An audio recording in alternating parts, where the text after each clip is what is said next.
अस्सलाम वालेकुम, मैं हूं समर अब्बास। आप मेरा डिजिटल चैनल देख रहे हैं। जनाब, आज की इस वीडियो में दो तीन बहुत ही इंपॉर्टेंट चीज़ें हैं। बड़ा धमाका खेज एक इंटरव्यू आ चुका है आज जियो न्यूज़ पर खबर मानिका साहब का। इस हवाले से मैंने आज से 3 हफ्ते पहले मैंने कहा था कि उनके इंटरव्यू रिकॉर्ड किए जाने के हवाले से कुछ इत्तला चल रही थी, लेकिन इंटरव्यू रिकॉर्ड नहीं हुआ था। अब वो इंटरव्यू शाहज़ेब खानज़ादा साहब के नहीं, जियो पे शाहज़ेब खानज़ादा के प्रोग्राम में उनका इंटरव्यू रिकॉर्ड हो चुका है और उन्होंने बहुत ही सख्त बातें की हैं। इमरान खान के हवाले से, तलाक़ के हवाले से भी उन्होंने एक बहुत अहम बात की है और इमरान खान के ऊपर भी काफ़ी उन्होंने कोई इल्ज़ामात वगैरह लगाए। बड़ी ही, ये मैं कहूँगा सारे सिनेरियो के अंदर एक बड़ा ये इंपॉर्टेंट इंटरव्यू है और ज़ाहिर है ये वो जो कैंपेन चल रही है पिछले अरसे से, उसी कैंपेन का ये हिस्सा भी समझा जा रहा है। जो तहरीक इंसाफ के और इमरान खान के खिलाफ एक कैंपेन चल रही है, मीडिया कैंपेन, उसका ये एक तसलसल समझा जा रहा है। इस इंटरव्यू के हवाले से भी हम बात करेंगे जनाब, और बात करेंगे बाबर इवान साहब के हवाले से कि जिन्होंने आज मुझे एक तड़ी लगाई है, वो तड़ी क्या है और बाबर इवान साहब क्या करना चाह रहे हैं। उनसे मेरे 4 सवाल हैं, बाय द वे बड़े इंपॉर्टेंट 4 सवाल हैं। मैं चाहूँगा कि वो इन 4 सवालों के जवाब दें। मेरा प्लेटफॉर्म हाजिर है, मेरे प्लेटफॉर्म के ऊपर भी आके जवाब दे सकते हैं। अगर वो चाहें सोशल मीडिया के ऊपर भी जवाब दे सकते हैं, किसी भी टॉक शो के ऊपर जाके जवाब दे सकते हैं, किसी प्रेस कॉन्फ्रेंस में चाहे वहाँ जवाब दे सकते हैं। इसके अलावा जनाब जो डेवलपमेंट्स हैं बड़ी इंपॉर्टेंट है, वो ये है कि अलीमा खान साहब ने खदशा का दार किया कि इमरान खान को फांसी दी जा सकती है। उन्हें ये खदशा क्यों लग रहा है? और 2 चीज़ें बड़ी इंपॉर्टेंट हुई आज इमरान खान के हवाले से। उसमें एक तो जो सज़ा हुई थी इमरान खान को तोशाखाना केस के अंदर, उसकी जो कन्विक्शन थी उसके सस्पेंशन के हवाले से तहरीक इंसाफ की पिटीशन पे समाअत हुई है और इलेक्शन कमीशन ऑफ पाकिस्तान को नोटिस कर दिया गया इस्लामाबाद हाई कोर्ट की जानिब से।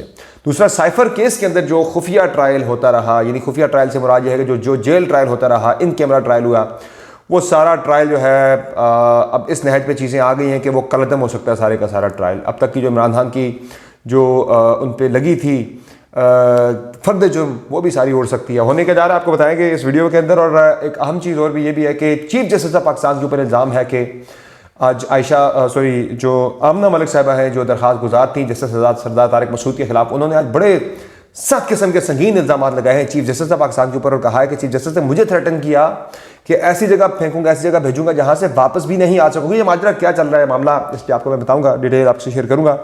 आपसे रिक्वेस्ट है कि चैनल को सब्सक्राइब जरूर करें अगर आपने अब तक चैनल को सब्सक्राइब नहीं किया। वीडियो पसंद है तो लाइक करें, बेल आइकन प्रेस करना ना भूलें और अपना फीडबैक कमेंट सेक्शन में ज़रूर दें। सबसे पहले बात करते हैं बाबर इवान साहब के हवाले से।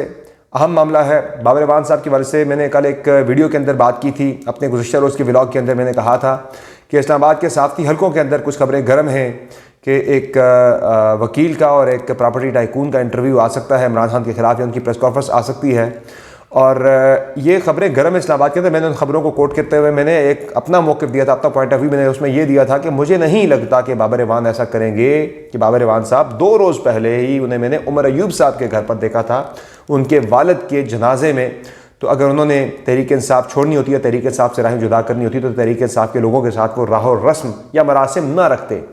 तो इस चीज़ को हुआ ये कि बाबर इवान साहब ने मिसरीड किया या मिस इंटरप्रेट किया। हुआ ये कि siyaset.pk ने मेरे व्लॉग की खबर लगाई और उसमें ये लगाया जनाब, जुमला ये लगा कि समर अब्बास का दावा जनाब कि बाबर इवान और मलिक रियाज की प्रेस कॉन्फ्रेंस होने वाली है। तो हालांकि मैंने उसमें कहा था कि ये खबर गर्म है, ये होने वाली है। ताहम मेरा मौक़िफ़, इसमें मैंने अपना मौक़िफ़ बताया था कि मुझे नहीं लगता ऐसा करेंगे। हालांकि मैंने ये भी कहा था कि हैं थोड़े से ज़रा मुझे ज़रा लगते हैं डाइसी से बंदे लगते हैं। तो उसमें बाबर इवान साहब ने आज siyaset.pk की उस ट्वीट के ऊपर जाके मुझे मुखातब करते हुए लिखा, जी चल झूठा। और मैं हम टीवी के साथ मेरे बड़े अच्छे ताल्लुकात हैं मालिकान के साथ, लेकिन मैं आपको नोटिस भेजूंगा। उसके बाद उनके बेटे भी बड़े एक्टिव हो गए। उन्होंने कहा जी हम नोटिस भेजेंगे, नोटिस तो होगा, सवाल जवाब होगा, ये करेंगे वो करेंगे। जनाब ये तड़ियाँ ना लगाएं, नोटिस भेजना है भेजें। और मैं नोटिस का जवाब भी दूँगा, बल्कि अब मैं सिर्फ नोटिस का जवाब नहीं दूंगा, बल्कि आपके जो हवाले से चीज़ें चल रही हैं तहरीक इंसाफ के अंदर, मैं उन पर भी फिर आपसे क्वेश्चन मज़ीद करूँगा। और मैं आज भी मेरे आपसे बाय द वे 4 सवालात हैं। अगर आपके दिल में चोर नहीं है तो आप इन 4 सवालों का जवाब दें। मेरा पहला सवाल बाबर इवान साहब आपसे यह है कि आपने मेरे खिलाफ ट्वीट लिखने से पहले क्या आपने मेरा व्लॉग देखा था या सुनी सुनाई बात पर आपने अपनी राय कायम की? चूँकि आपने नोटिस हम टीवी को आपने भेजने का फैसला किया है, तो मैंने अपने ज़ाती व्लॉग के अंदर बात की थी। और अगर आपने मेरी पूरी गुफ्तगू सुनी होती तो शायद आप इतने हाइपर ना होते। आपने वो एक ट्वीट देखा और आपने उसके ऊपर अपना रद्द-ए-अमल दे दिया। आपको मेरी पूरी बात सुननी चाहिए थी, मैंने क्या बात की है। दूसरा मेरा आपसे सवाल यह है कि आपने इमरान खान की गिरफ्तारी के बाद अब तक जब से इमरान खान ज़ेर अताब आए हैं या जब से उनकी गिरफ्तारी हुई है, उसके बाद आपने तहरीक इंसाफ का या इमरान खान का कौन सा मुकदमा आपने उनका लड़ा है? किसी अदालत के अंदर आपने उनका कोई केस लड़ा हो तो मुझे बता दें, उसकी डिटेल्स बता दें, या आवाम को बता दें, तहरीक इंसाफ के वर्कर्स को आप बता दें। फिर मुझे तीसरा सवाल मेरा आपसे यह है कि आप इमरान खान की अहलिया बुशरा बीबी की इद्दत का केस लड़ने के लिए क्या आपको लीगल टीम ने कहा था, और अगर लीगल टीम ने आपको इद्दत वाला केस लड़ने का कहा था तो आपने इनकार क्यों किया, इसका जवाब भी आप दें। और चौथा सवाल मेरा आपसे यह है कि आपने इमरान खान के पैगामात के बावजूद उनके हक़ में या उनकी केस को डिफेंड करने के लिए किसी भी टॉक शो में या पर्टिकुलरली आपने कोई प्रेस कॉन्फ्रेंस क्यों नहीं की। ये इमरान खान की बार बार ख्वाहिश रही, वो पैगामात भी भेजते रहे कि मेरे बारे में जो है बाबर एमान या दीगर जो पार्टी के सीनियर वकला हैं, सिर्फ बाबर एमान की बात नहीं, बाकी वकला की बात भी हुई थी कि वो प्रेस कॉन्फ्रेंस क्यों नहीं करते, तो वो जाके मीडिया में अपीयर होकर हमारा पार्टी का केस लड़ें। तो क्या ऐसा हुआ है कि आपको पैगाम आए इमरान खान के, और अगर आए हैं तो आपने अब तक कितने शोज़ के अंदर आपने शिरकत की, कितनी आपने प्रेस कॉन्फ्रेंसेस की। वैसे चलते फिरते रोड के ऊपर तो मीडिया टॉक्स के अंदर कभी नवाज शरीफ के ऊपर कमेंट कर देना, कभी मैकडोनल्ड की बात कर लेनी, कभी डोनाल्ड लू की बात कर लेनी, इस तरह के चुटकुले छोड़ देना। लेकिन आपने सीरियसली जो तहरीक इंसाफ का मामला है, मुकदमा है, वो अभी तक आपने मीडिया के ऊपर या अदालतों के अंदर आपने कितना लड़ा है, अपने कप्तान का मुकदमा आपने कितना लड़ा है। मेरा आपसे ये सवाल है, और ये मेरा सवाल भी नहीं है, तहरीक इंसाफ के वर्कर भी शायद इस पर आपसे जवाब जानना चाहेंगे कि आप इतने अरसे से गायब कहाँ हैं, आप क्यों आप लो प्रोफाइल पे चले गए जब से इमरान खान के ऊपर मुश्किल वक्त आया है। चूँकि शरफ अफजल मरवत हो गए, दीगर जो तहरीक इंसाफ के वकला हो गए, गौहर खान साहब हो गए, और नईम अदर पंजूथा हो गए, इंतज़ार पंजूथा हो गए, आफ्ताब बाजवा हो गए, ये लोग तो बढ़ चढ़ के इमरान खान के मुकदमात लड़ रहे हैं। शोएब शाहीन हो गए, अपने किसी भी किस्म के स्टेक्स जो हैं इनकी भी फैमिलीज़ हैं, इनको भी गिरफ्तारी से का खतरा इनको भी होगा, इनके भी बहुत सारे मामलात हैं, लेकिन ये लोग तो बगैर किसी खौफ के इमरान खान के मुकदमात धड़ल्ले से लड़ रहे हैं। तो आप क्यों पीछे हट गए सारे मामलात से, ज़रा इस पर आप जवाब ज़रूर दें। दूसरा मेरा आज इस वीडियो में जनाब मैं बात करूँगा जज मियाँ गुल हसन औरंगज़ेब साहब के बारे से, कि जज मियाँ गुल हसन औरंगज़ेब साहब ने आज दो बड़े अहम सवाल पूछे हैं। सवाल तो 4-5 थे बाकी केसेस के बारे से भी, लेकिन जो दो सवाल थे वो बड़े इंपॉर्टेंट थे। एक सवाल का जवाब तो मैनेज हो गया है या उन्हें मिल जाएगा, उसमें तो कोई इतना खास मामला नहीं है, रहा नहीं है मामला। अक्सर बैक डेटेड नोटिफिकेशन भी लोग निकाल लिया करते हैं, ये माजी में होता है, लेकिन मैं ये नहीं कहता कि बैक डेटेड नोटिफिकेशन को यहाँ पे निकाला जाएगा। लेकिन इत्तलात जो आ रही हैं, जो लोग रिकवर करते हैं इस्लामाबाद हाई कोर्ट को, वो ये कह रहे हैं कि ये जो रिक्वेस्ट थी जज की तैनाती की, वो इनिशिएट जो है वो हुई थी रजिस्ट्रार के ऑफिस से ही। ये जो है रिक्वेस्ट जो है इनिशिएट हुई थी, वजारत कानून ने डायरेक्टली ये प्रोसेस इनिशिएट नहीं किया जज की तकर्र के हवाले से। दूसरा यानी ये 20 जून 2023 की बात मैं कर रहा हूँ कि 20 जून 2023 को जो रजिस्ट्रार हाई कोर्ट ने ये प्रोसेस शुरू किया, तो इस हवाले से दस्तावेज़ात जो है मांगी थी आज जस्टिस जज मियाँ गुल हसन औरंगज़ेब साहब ने, और उनके साथ जज जो हैं समन रफत साहिबा वो इस केस को सुन रही है, तो उन्होंने मांगी थी, तो वो कल तक ये दस्तावेज़ात सामने आ जाएंगी। तो इस पर रिकॉर्ड मौजूद है इस्लामाबाद हाई कोर्ट के पास। दूसरा अहम चीज़ जो है वो ये थी कि ये पूछा गया आज जनाब के जेल समाअत का जो फैसला था, 29 अगस्त की जेल समाअत का जो फैसला हुआ जज अबू हसन ज़ुल्करनैन ने किया, ये उन्होंने जेल समाअत का जो फैसला किया, जेल ट्रायल का जो फैसला किया, ये उन्होंने किस रिपोर्ट की बेसिस पे किया। जज साहब ने कि क्या उनके सामने शवाहिद था, दस्तयाब शवाहिद थे कि जिसकी बेसिस पे जज अबू हसन ज़ुल्करनैन ने फैसला किया कि वो इमरान खान का अडियाला जेल में जाके, या सॉरी पहले अटक जेल में ट्रायल हुआ था, फिर अडियाला जेल के अंदर होकर वो जेल के अंदर जाके इमरान खान का ट्रायल करेंगे। तो उस वाले से अभी तक ऐसी कोई भी चीज़ दस्तयाब नहीं है।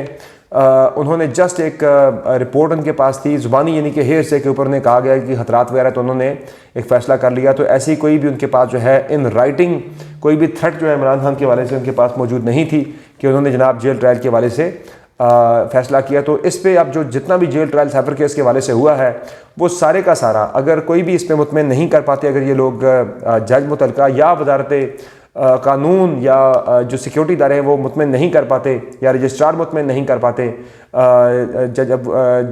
जज मियाँ गुल हसन औरंगज़ेब साहब की अदालत को, दो रुकनी जो बेंच है उसको अगर मुतमईन नहीं कर पाते कि भाई क्यों जाके जेल के अंदर समाअत की गई, ऐसे कौन से खतरात थे, ऐसी कौन सी स्पेसिफिक थ्रेट थी, अगर वो बता नहीं सकते, तो अब तक की जो साइफर केस की सारी कार्रवाई जिसमें फ़र्द जुर्म का आयद होना भी है इमरान खान के ऊपर, वो सारी की सारी फारिग हो जानी है। तो ये एक तहरीक इंसाफ के लिए बहुत ही अच्छी खबर है। बाकी अलीमा खान साहब ने आज कहा, उन्होंने कहा जी हमें बहुत ज़्यादा ख़तरा है कि ये लोग इमरान खान को फांसी पे लटकाने के लिए तुले हुए हैं, ये इनके यानी कि ये इरादा करके बैठे हुए हैं।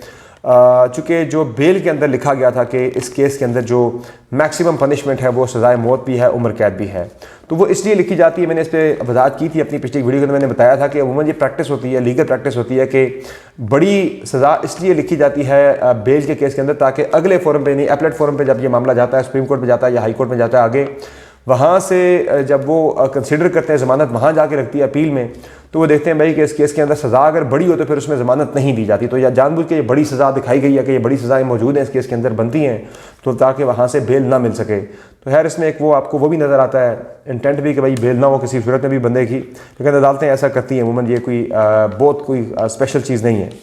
अच्छा, इस्लामाबाद हाई कोर्ट में ही इमरान खान के हवाले से एक मामला चल रहा है, वो है जज दिलावर, हुमायूं दिलावर ने जो सज़ा दी थी इमरान खान को तोशाखाना केस के अंदर, उस पर भी हो रही है कि भाई जज साहब ने जो लीगल जो तरीक़ाकार था, जो रिक्वायरमेंट्स थी एक ट्रायल के अंदर जो होनी चाहिए थी, जो तकाज़े थे शफाफियत के हवाले से, शफाफ ट्रायल के हवाले से, वो तकाज़े पूरे नहीं किए।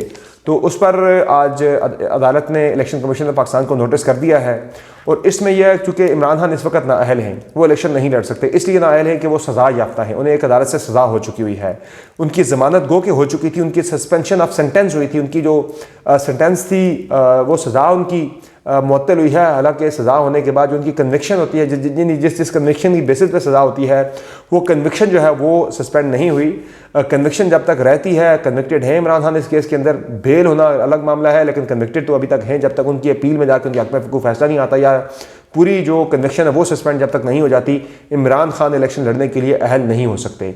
अब वो जेल के अंदर ही बेशक रहें, नैब के केस के अंदर या किसी और केस के अंदर, लेकिन अगर उनकी कन्विक्शन जो है वो सस्पेंड हो जाती है, जो उन्हें तोशाखाना केस के अंदर सुनाई गई थी सज़ा 3 साल की, उसमें ये होता है कि इमरान खान फिर इलेक्शन लड़ने के लिए अहल हो जाएंगे, फिर वो जेल के अंदर से बैठ के 2 हल्कों का इलेक्शन लड़ सकते हैं। तो ये तहरीक इंसाफ के लिए तो एक बहुत बड़ी, मैं समझता हूँ कि एक उनके लिए एक बहुत बड़ा कैटलिस्ट उन्हें मिल जाएगा इंतखाबात के अंदर। अगर इमरान खान आ जाते हैं तो ये तो फिर तो तहरीक इंसाफ को रोकना बड़ा मुश्किल हो जाएगा।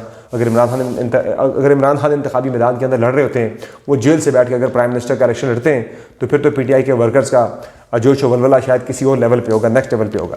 तो इसमें अब PTI ने ये कंटेस्ट किया है, ये रिक्वेस्ट की है अदालत से, अदालत के सामने ये इस्तदा की है कि चूँकि तकाज़े जो थे एक शफाफ ट्रायल के, वो पूरे नहीं किए जज हुमायूं दिलावर साहब ने, तो इसलिए इस जो कन्विक्शन थी वो कन्विक्शन ही पूरी की पूरी सस्पेंड कर दी जाए। वो कन्विक्शन सस्पेंड होती है तो इमरान खान उसके बाद फिर इलेक्शन लड़ने के लिए अहल हो जाएंगे। तो ये तहरीक इंसाफ के लिए बड़ी अच्छी खबर है।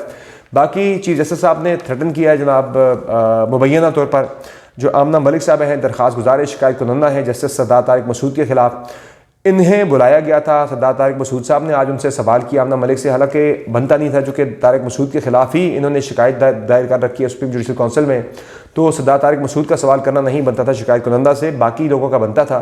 लेकिन सरदार तारिक मसूद साहब भी यहाँ पे आयरानिकली क्वेश्चन करते रहे आमना मलिक के बकौल उनसे, और बड़े ताबड़तोड़ किस्म के सवाल किए गए उनसे। और आमना मलिक ने एक मौके पर यह इल्ज़ाम भी लगाया कि चीफ जस्टिस ऑफ पाकिस्तान जो है उन्होंने काजी फाइज ईसा साहब ने उन्हें थ्रेटन किया कि मैं ऐसी जगह भेजूंगा जहाँ से तुम वापस भी नहीं आओगी, बताओ तुम्हारा सोर्स क्या है। उन्होंने कहा सोर्स मैं अपना नहीं बता सकती, जिससे मैं सारा मटीरियल जो है लेके आई हूँ सरदार तारिक मसूद के खिलाफ। तो दूसरी तरफ जो मामला है जस्टिस मदायर अकबर नकवी का, उसमें सुप्रीम जुडिशल काउंसिल ने अपने तौर पर ही जो 3 प्रॉपर्टीज़ हैं, 2 लाहौर की और 1 गुजरांवाला की, मदायर अकबर नकवी की, उनकी इन्वेस्टिगेशन जो है, उनकी जांच पड़ताल, उनकी तहकीकात जो है वो शुरू कर दी है सुप्रीम जुडिशल काउंसिल ने अपने तौर पर ही। और 5 बड़े वकला को लेकर मदायर अकबर नकवी जो है उन्होंने इस केस को, पूरी कार्रवाई को ही चैलेंज कर दिया सुप्रीम कोर्ट ऑफ पाकिस्तान में, जिनमें लतीफ़ खोसा साहब शामिल है, मखदूम अली ख़ान पाकिस्तान के बहुत टॉप के लॉयर हैं वो शामिल हैं, ख्वाजा हारिस साहब हैं, और इसमें जो अपना तहरीक इंसाफ के भी वकील हैं, तहरीक इंसाफ के रहनुमा भी हैं, वो भी इसमें शामिल हैं, बैरिस्टर अली ज़फ़र साहब, और एक और वकील है पाँचवें, उनका नाम मेरे ज़हन से उतर गया।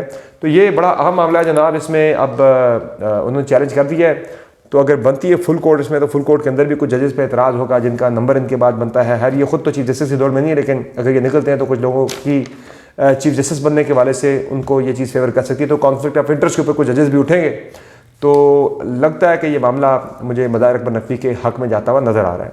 पर ये सारी आज की अपडेट्स थी। बाबर इवान साहब से मैं ये रिक्वेस्ट करूँगा कि आप इन सवालों का जवाब ज़रूर दें। मुझे मुतमईन अगर आप नहीं करते, तरीके साफ के लोगों को कम अज़ कम, और इमरान खान को ज़रूर मुतमईन कर लें कि जो सवाल मैंने आपसे पूछे, ये मेरा सवाल नहीं, ये बाकी तरीके साफ के लोग भी आपसे पूछ रहे हैं। इजाज़त दीजिए इस वीडियो के अंदर जनाब, अगली वीडियो में बात करेंगे जो खावर मानिका साहब ने इंटरव्यू दिया है जियो न्यूज़ पर इस इंटरव्यू की अहमियत क्या है, क्या बातें हुई, तमाम डिटेल्स आपसे शेयर करेंगे। बात होगी अगली वीडियो में। इजाज़त दीजिए, अल्लाह हाफ़िज़।